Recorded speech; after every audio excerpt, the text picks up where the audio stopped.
basically at the end of the day, we wanted to make sure that we looked at quality players that could come in and have specific needs for our team and for our roster next year and out through the next 4 and 5 years. And so with that, we didn't reach, and we had a specific plan that was targeting quality players.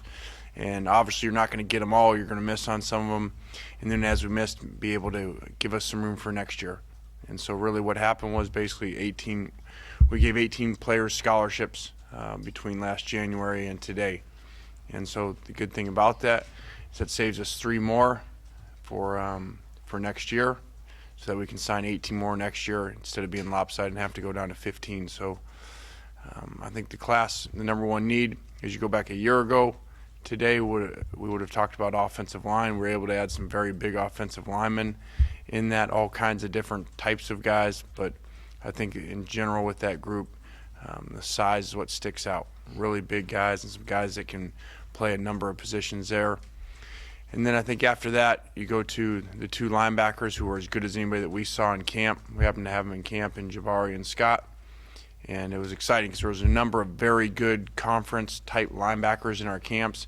When these 2 guys showed up, and they reminded us of the old days, how it was here when we had our defensive runs with our great linebackers.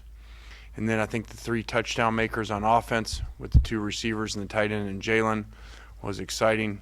Darius being a guy that we felt, has come to us for a long time. And then with Nelson today, I think that's, for a place that has put out some great wide receiver numbers over the last 10 years, to add those 2 guys, a local guy and a guy from a long ways away, was exciting. And then a number of other players, but probably headlined by Leonard Williams. As you go down into the SEC and you look at the number one thing down there, it's obviously defensive linemen as you study drafts. And that's not really been the case out here in California. And so for us to be able to go down into Florida, into Daytona Beach to get Leonard Williams, a lot of credit goes to Ed Ogeron and a ton of credit to Lane Kiffin there to be able to get that done. As you can imagine, that's not an easy thing to do. Even a harder area than probably going to get Lamar last year out of Kentucky. So high expectations for him coming in as well as the whole class. Well, his size, it looks that direction, but we're going to play him at defensive end, and hopefully he can be a dominant defensive end for us. If he just gets too big and has to move inside, that happens, but that is not our plan with him at all now. It's to play him at defensive end, which is a very, is a big need for us as well.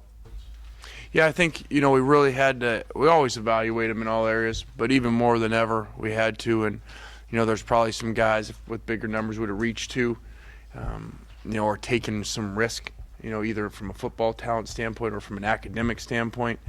And we tried to really stay away from that, because it's going to be very critical for these players to stay in our program and succeed in our program on and off the field. We can't get into a situation over the next 3 years here where we're having, guys transferring out or academic issues with guys. We need guys that can really stick and that can compete into a very competitive program. The second part that's really difficult to deal with from a program standpoint is you're handing away good players to your competitors. We're handing away 10 players a year, and obviously those guys are probably going in our conference. So not only are they not on our roster, they're on someone else's roster. And so at a place like SC, we're in position to be able to get the majority of kids that we offer scholarships to. That's something that's been really difficult to deal with as well, too, as you see guys go to other schools that you could have got at our place. It's so hard at that position a lot of times, to go from high school to college. We happened to have Marcus Martin last year was first-team freshman All-American, but it is difficult transition. Luckily we do return 4 of our 5. Matt Cleo not only is the only starter we lose, but really the only significant playing time at all that we lost, with no seniors that had really played very much for us. So that was more of a position of a need for making sure we got guys for down the road, not as much for next year.